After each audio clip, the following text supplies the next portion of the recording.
So I'm Ryan Brown, and I'm starting this channel because of something that happened to me a few months ago that really changed my life forever. What happened? So I was just sitting at home in my apartment. I was getting educated, watching some really educational television, anime, Naruto, and I was playing video games at the same time because I can multitask. And all of a sudden, my hand just started tingling like it had fallen asleep, and then it just never woke up. It just kept tingling. I started Googling what I was thinking was going on, and it came up with carpal tunnel. And I was like, oh, that's kind of a logical explanation. I'm playing video games with my mouse. I'm working at a keyboard all day at the office for what I do. It's very logical. So I got what it said. I got an ice pack, and I put my hand on the ice, and it made it feel better. So I just did that, went to sleep, got up to work the next day, and we proceeded to go to the CVS near the office and buy me a hand brace because my partner had dealt with these issues in the past. And I just proceeded to work really crappily that day with my hand brace.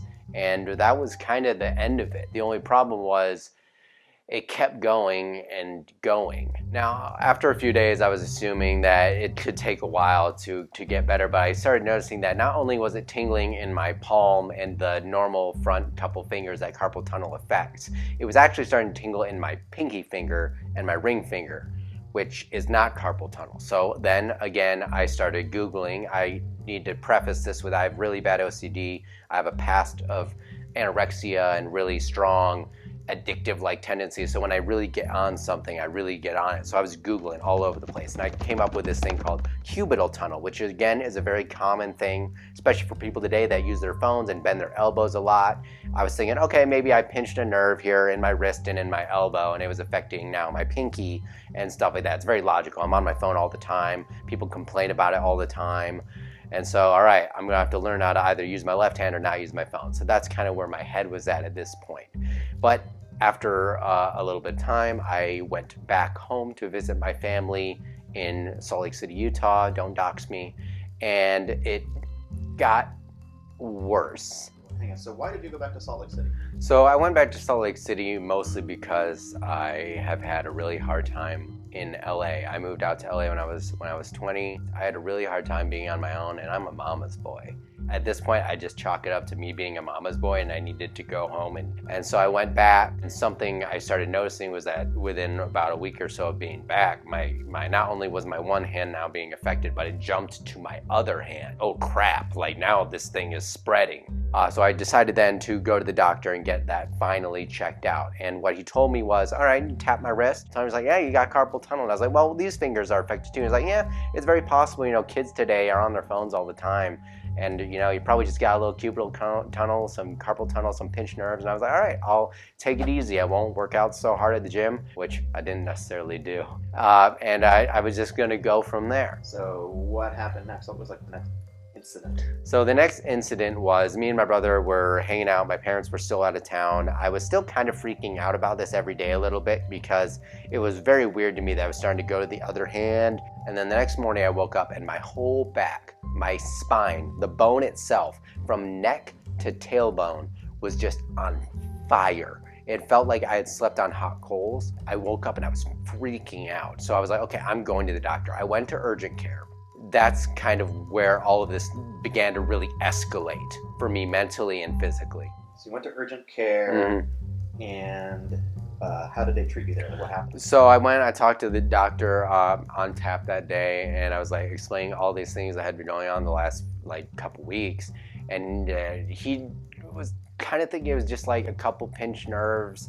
I was an extreme exerciser. I was going hour and a half a day every day, no rest days. But I wanted to have something looked at. My back was on fire in the bone.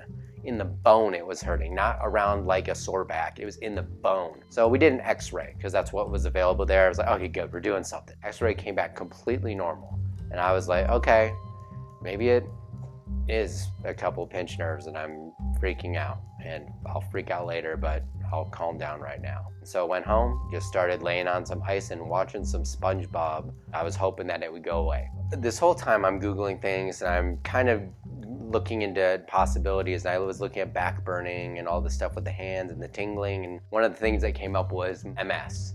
And I was like, man, what if I have MS? And so I started watching videos of people with MS, Selma Blair, and I was just watching how deteriorated and how not in control of their lives that they were now, at this mercy of this terrible disease. And I was like, oh, I was starting to freak out. I was texting my parents, my business partner, everyone throughout the day, like freaking out. One day, I started having more symptoms, twitching in my calves now, and then eventually my whole body started doing random muscle twitches all the time. Just started going more and more and more and more, and I was convinced that this was something bigger, and I felt around like no one was listening to me, because visually I looked good. Everyone was just trying to chalking it up to my anxiety and stress that I was putting on myself, which I don't doubt was contributing, but I knew there was something more. But it wasn't until one day that everyone kind of else started to take notice of it. And what was that day? So I was laying down, just minding my own business, watching TV, and I went to go to the bathroom. I noticed a shooting pain in my shin. But this one happened every step I took, and it didn't go away. I sat down and it wouldn't go away. I started crying and bawling. I called my mom, who was at work, and I was like, when you get home, we need to go to urgent care. Like, I can't walk right now. I'm in so much pain. I can't drive. Like, we need to go to urgent care. I was crying like mad. I cried until she came home. We went to urgent care. We spoke to the doctor there, and they were like, okay, we don't think it's this, but let's double check to make sure that it's not MS. It shows some weird signs when you're in your 20s. And I was like, okay, good. We're getting an MRI of my brain. We're doing blood work. We're taking action. We are going to figure this out. After that, you think I would calm down because we're finally doing something. But my MRI wasn't scheduled for 2 weeks, and I was just freaking out all the time. I was always freaking out. So you went and got the MRI. No. So before we got the MRI, I was freaking out all the time. And so my dad was like, okay, we need to get you on like an antidepressant or something. So we went to the doctor, and I was on Lexapro when I was going through my anorexia 5 years ago, and that seemed to help. So we got me on some Lexapro, but the problem is it doesn't kick in for 6 weeks. And my MRI was in 2 weeks. So we needed something else. And so the doctor gave me something called Klonopin, which is basically a sedative. And I was to take that twice a day as needed. And that did help for the 2 weeks. And then I got my MRI. And so what were the results of the MRI? So my MRI was completely clean, and everyone around me was relieved. I was somewhat relieved, except it didn't give me an answer at all. And my doctor's next course of action was wait 4 weeks and we'll see where we're at. And I was not okay with that. And this is where I decided it was time to go back to LA, because there I could maybe see someone that could do something further. Back in LA. Back in LA. What is going on with your mental state in your mind? So my mental state is still falling apart. I couldn't be alone. I was sleeping over at my friend's, my business partner's house, because I just couldn't be alone. I was gonna freak out. I was still Googling like crazy. I was still texting everybody like mad, and I would not shut up about it. I went to see a spine specialist that my friend recommended. We did some more MRI stuff. Those came back clean. I'm still continually freaking out because I don't know what's going on. I got a little more blood work to check some other stuff, came back clean. And then eventually we did a nerve conduction test, an EMG and an NCS, to see if your nerves are working. So I was like, okay, yes, finally some different things. I still, at this point, was kind of convinced I had MS, but not sure, because we've done 2 out of the 3 possible tests, but we left out the third one. So it's still up in the air. It's a test I still have never taken. It's a spinal tap. But we were doing the EMG, and I felt good about that. What was the thing that made you decide to go back to Utah? And so I went back, and I had made an appointment with a neurologist there. And the EMG was clear. I only had mild carpal tunnel, which is what we thought I had in the beginning. But how can carpal tunnel cause all these symptoms all over my body? And so I went back to Utah. Nothing was getting done. None of my main doctors, none of my neurologists were really wanting to look at anything. They're like, you don't have neuropathy. You don't have any crazy autoimmune disease. You seem pretty normal. So let's just wait, and we'll see you in January. They just couldn't sit well with that.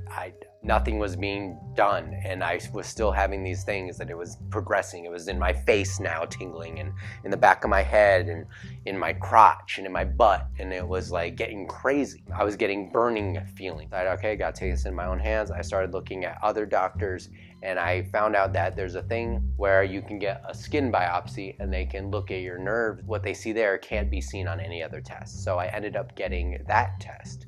And this was finally the test that showed I had something wrong. What were the results of that test? I had a thing called small fiber neuropathy, which you may or may not have heard of. I certainly had never heard of that before. The only neuropathy I'd ever heard of was because I was Googling so much. So you may never have heard of neuropathy, but for a lot of people watching that have neuropathy, they know exactly all the things that I've been talking about. So what is small fiber neuropathy? Peripheral neuropathy, for one, is a disease of the nerves. Basically, it can affect your motor ability, your sense ability, and even your autonomic, your organs and your heart rate, your blood pressure, your breathing. All the things that you don't think about can be affected by different types of neuropathy. And a lot of people just have it from diabetes. 30 million people in the United States have peripheral neuropathy. But what I discovered is that there's not really any treatment for it. There's no cure. And the only treatment is they just kind of give you pain meds and kind of like, good luck. Do you have any of the diseases that might cause it?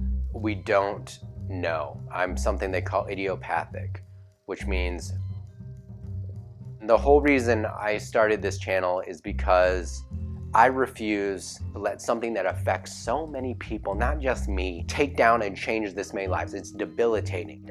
People cheer online for getting disability. When you're celebrating getting your disability benefits, this needs to change. So what's the real reason why you're doing this channel? I want to change the situations for these people. I want to show them that they can have full lives with it if they can't change it. And I want us to raise awareness so that we can get research done so that we can change it. Because I believe healing is possible. And I'm going to show people that there's more than one way to heal. You can better yourself day by day. And I'm going to show you day by day how I'm trying to better myself. If you want to follow my journey or even interact with me, follow me on Instagram at Ryan Mitchell Brown. Subscribe to the channel and be part of this journey with me. I don't want to do it alone. And I'll see you guys hopefully in the next video.